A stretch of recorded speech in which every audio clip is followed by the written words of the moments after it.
welcome to our first installment of Artists for Artists, a virtual masterclass series that the Island Symphony Orchestra is presenting. My name is Eric Stewart. I'm the music director and conductor of the Island Symphony, and I am joined right now by the 2019 winner of the Lillian Maurice Barbash Bach Strings Competition and the 2020 Avery Fisher Career Grant recipient, Rachell Ellen Wong, a fantastic violinist. Welcome, Rachel. Thank you, Eric. It's really nice to be here.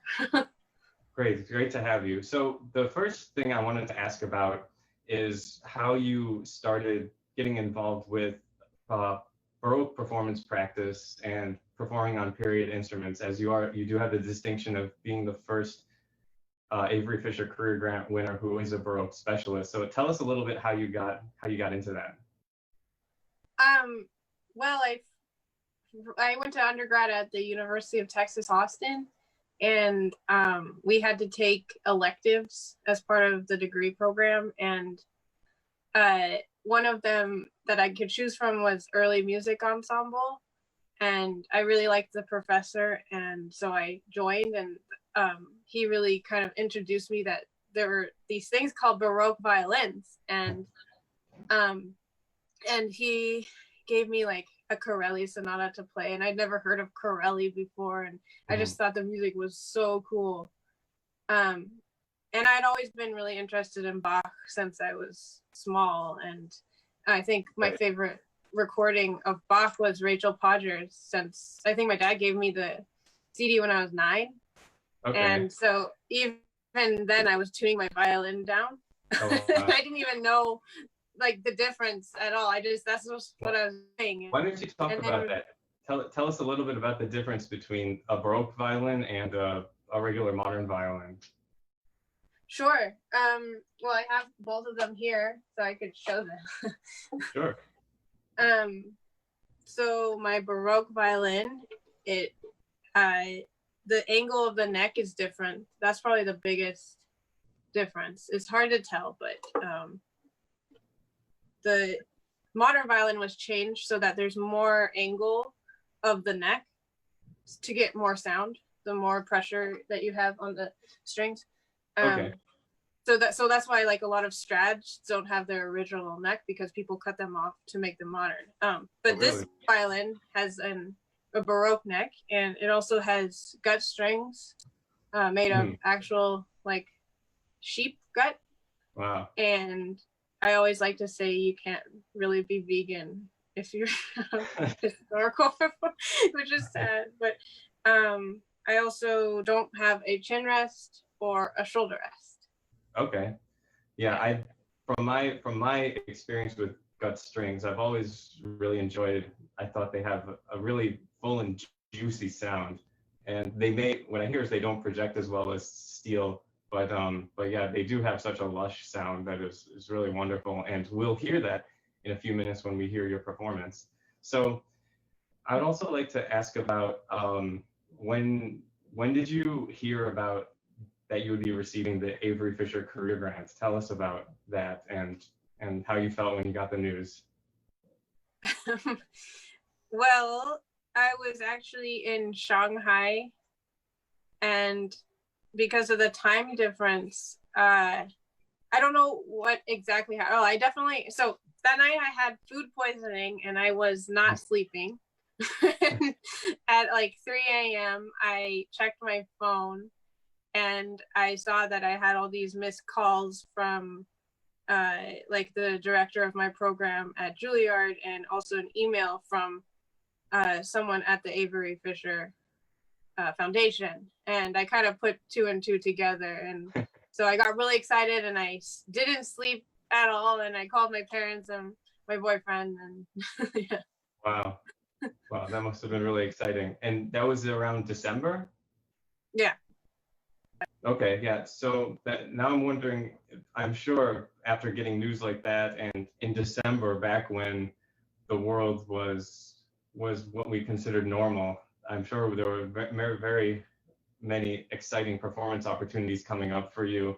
And I like to look forward to and have hope that soon we will be performing again in some capacity when it is safe, of course.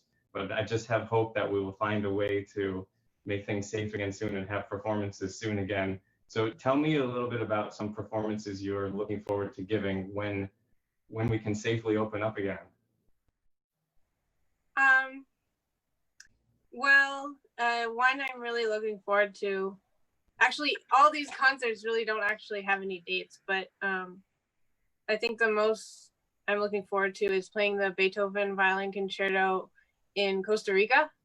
And Oh, wow. Costa Rica is like one of my favorite places in the world, and everyone there is so nice and it's so beautiful, and the beaches are awesome and the mountains. And so, and I love the Beethoven Violin Great. Concerto. That's amazing. And you play that piece on your Baroque instrument? For this, I will be playing my modern, but yeah, I also play it on my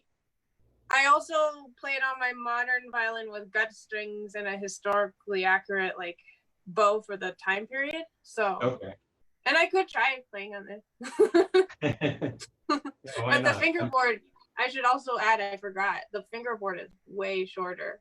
Oh, I did not realize that. Okay. So like, up here, you're not really on the fingerboard. I see. Okay. Well, I'm sure you'll have many opportunities to play it on a Baroque instrument, on whatever you want, just whatever you feel that week. So that's exciting. So I'd also like to talk about can you tell us about the bow that you use? Because obviously that's also not a modern bow. Sure. So my bow is a model of a Stradivarius bow from 1704. And it's made by Andrew Dipper, who is in Minnesota. And it is very versatile, I say, because I could play things from the beginning of the 18th century all the way up to the 1780s, kind of, with this. Okay. And is this the shape of this is not it's there? I've seen Baroque bows before that are a little bit different shape than that. So this one, a lot of Baroque bows that people play on have the curve this way. Right. But actually, my teacher. So for my master's, I went to Indiana University, and that was where I really got into Baroque playing with Stanley Ritchie, who is actually one of the jurors for next year's Bach competition. Oh, really? He's kind of a legend. Like he's just, everyone who's anybody has studied with him. Yeah. He's so good, and he was a concertmaster of the Met, and just like so many things. But he likes these types of bows. So okay. Yeah. All right. Well, without further ado, why don't we get to your performance of the Prelude and the Minuets from Bach's E major partita for solo violin.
Thank you, Rachel, for that lovely performance.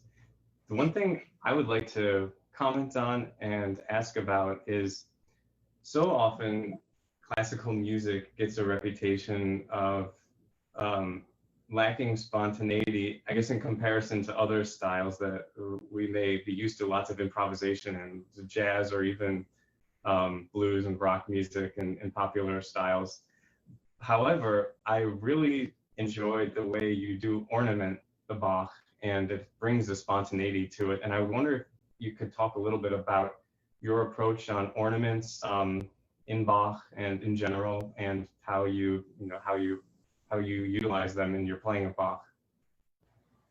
I think it depends on the context, because I don't really practice my ornaments. I want them to be spontaneous, like you said. So whatever comes out is whatever came out for that performance. and I noticed that, yeah, sometimes let's say if there's a section of music that's repeated, sometimes you use that opportunity, which is a common thing to do, use a repeated section. But of course you do it some other times, like towards the end of the prelude, there was a nice ornament as the intensity was building up. So I guess we could also talk about how you approach when you have repeated music in Bach, with literal repeat signs when you're playing music again. How do you approach that, and what's your thought process? Right, because I didn't repeat the last A and B of the first minuet on the repeat. And that to me is always a very personal choice to whoever's performing it. I think there are a lot of movements in the Bach violin solo volume that I think you have to repeat. Mm-hmm. And my opinion is, for when I was playing these minuets, I was like, okay, the audience has already heard both repeated, and I always go back to something I read that Honor Bylsma said in an interview. Mm-hmm. And Honor Bylsma is like this great cellist that probably everybody knows who he is. And he was saying, like, you know, I will sometimes skip a repeat in a performance, and it's not that you know, I'm performing this. I'm not performing it for myself. I'm performing it for the crowd. And, you know, you're listening to a lot of Bach. Not that people are bored, but maybe you want to move on. I don't know. I just thought if he's okay with not repeating, then it's fine for me. Right. So sometimes you do literally read the audience and feel if things need to move on, or if things need to just you relish every note, and then you use that as, okay, that makes sense. Okay, now I would like to see if we have any questions from our live stream, and I would like to introduce our concertmaster of the Island Symphony Orchestra and assistant conductor, Paul Little, to read some questions from the stream for Rachel.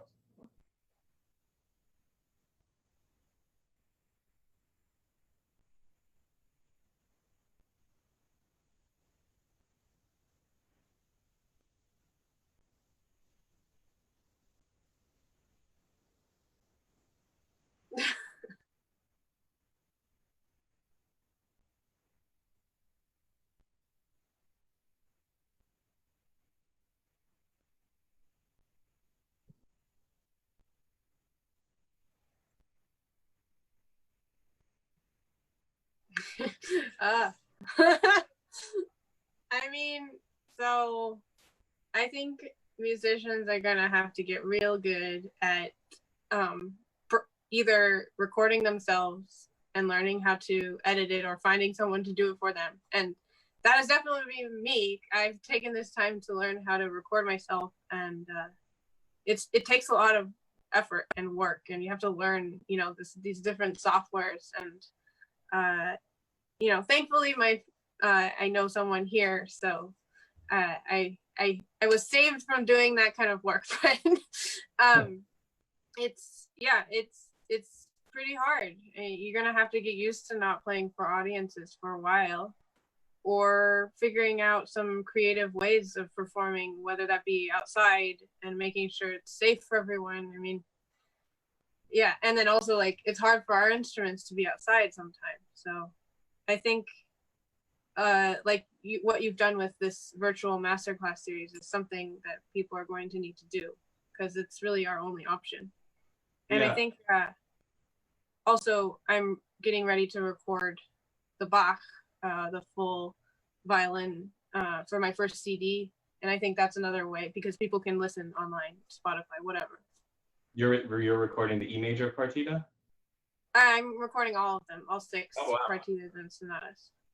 That's great. When can we look forward to a release date for that? Good question. I wanted to release it at the end of this year because it's 300 years since Bach wrote the pieces. This 2020, 1720. And so hopefully, I don't know. I'll let you know. We all hope so. We would all love to hear that.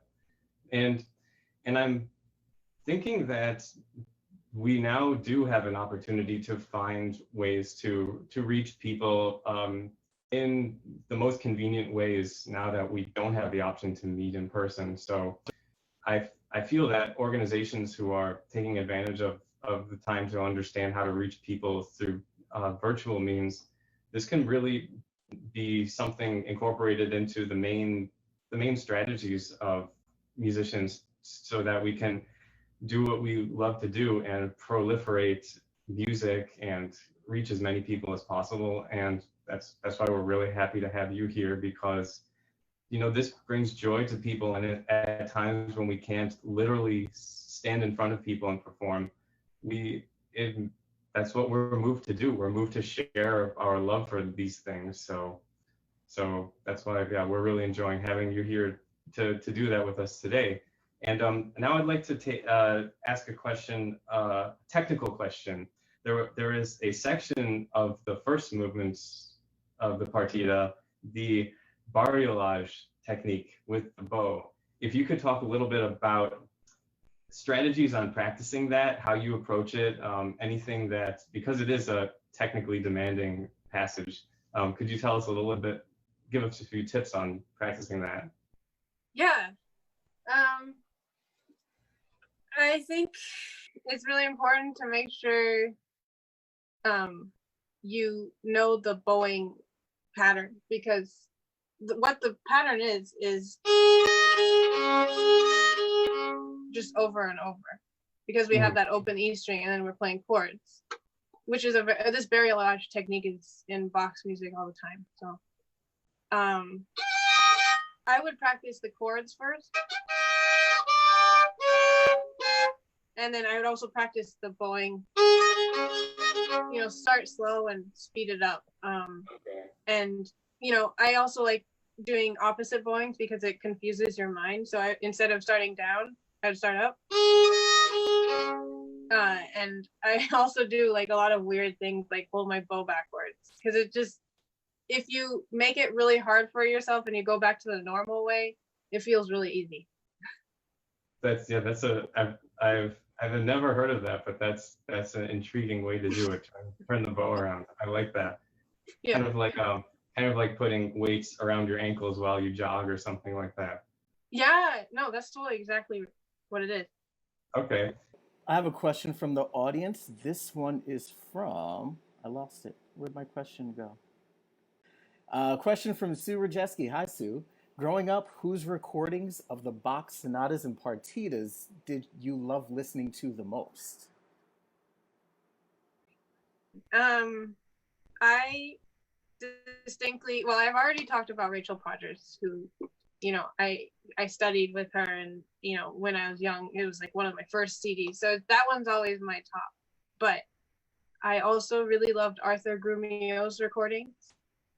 Growing up, he's a very special violinist, and I just thought the way he played the Bach, well, I would listen to it now and say, okay, he's not doing any like Baroque language things. I just thought the way he played it was just so you could really tell he just loved this music, and I thought he was always very great. I always liked Christian Tetzlaff's recordings too. And I think he plays with a Baroque bow on a modern instrument. Okay. I think we have another question. Yeah, okay. And I'm going to take another question from the chat. Remember, leave your questions in the chat and you can have them answered live on the stream. This is an interesting one from our friend Mark Flansreich. Talk about a strategy when practicing for woodwinds.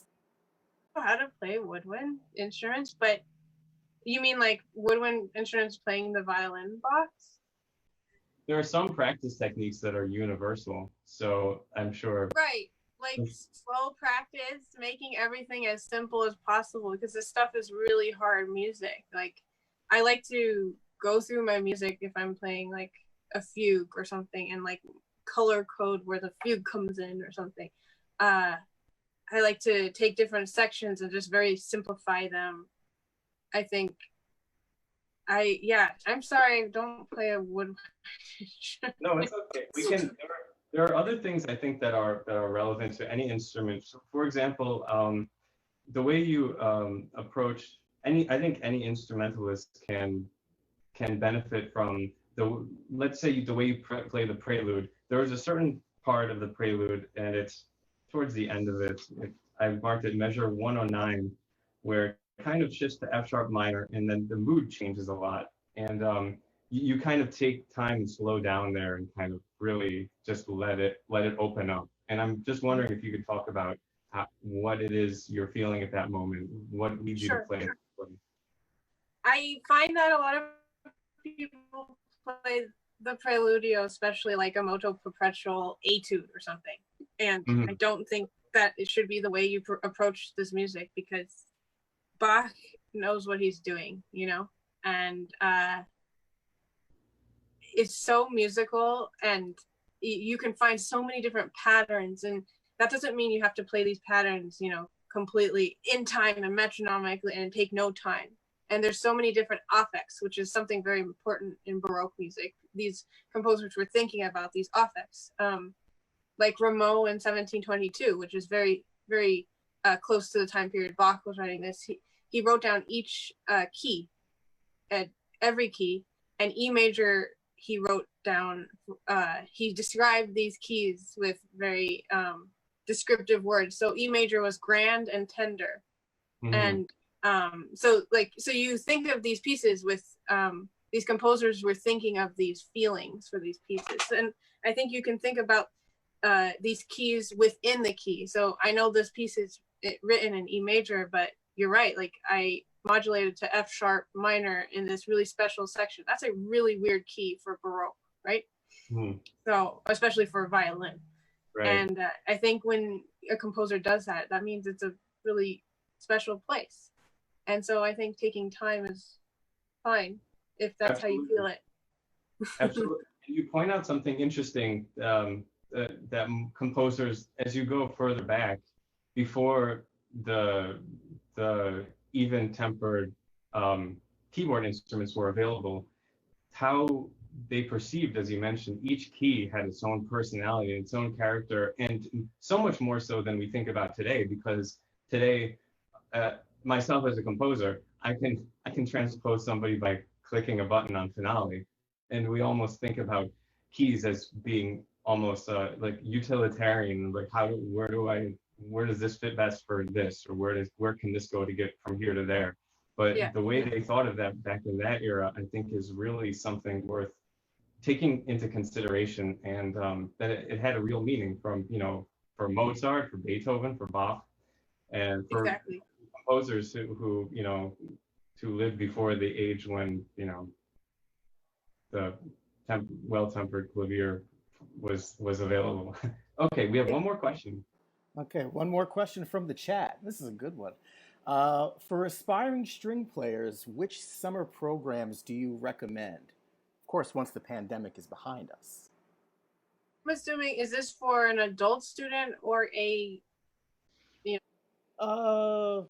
let's say let's do it for young students. How about that?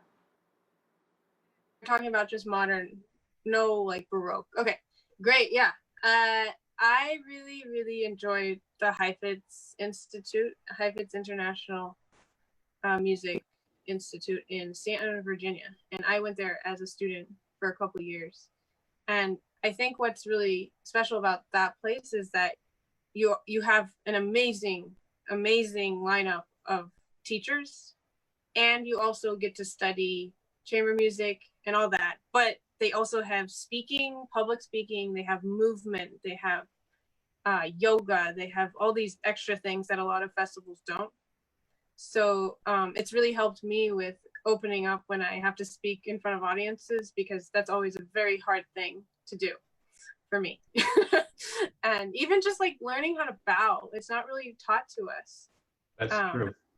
And they teach all these different things. So there, I would also recommend Valley of the Moon Music Festival, which is maybe a little older than children, but like for anybody in school, university, especially if you want to get into historical performance for later music. I mean, even if you don't play, it's fine, you can go, because What's the name of the second one? Valley of the Moon Music Okay. Festival. They only take a string quartet and a pianist, and like you get to play like Schumann on gut strings and Schoenberg, and because historical performance is not just for Baroque, you know? Right. Good. For everything. Yeah. It's those beautiful sounds should utilize all the repertoire, I believe. So I would love to hear some of your Schoenberg on gut strings, but that is all we have time for. So I would like to thank once again the New York State Council on the Arts, the Huntington Arts Council for the grant that made this possible, as well as Suffolk County for public funding making this possible. Please look into our Lillian and Maurice Barbash Bach Strings Competition. The deadline is October 11th. Auditions will be held virtually, and we will see you for our next installment of Artists for Artists virtual masterclasses for advanced amateur musicians and aspiring young professionals. Thank you, Rachel, for joining us, and we'll see everyone next time.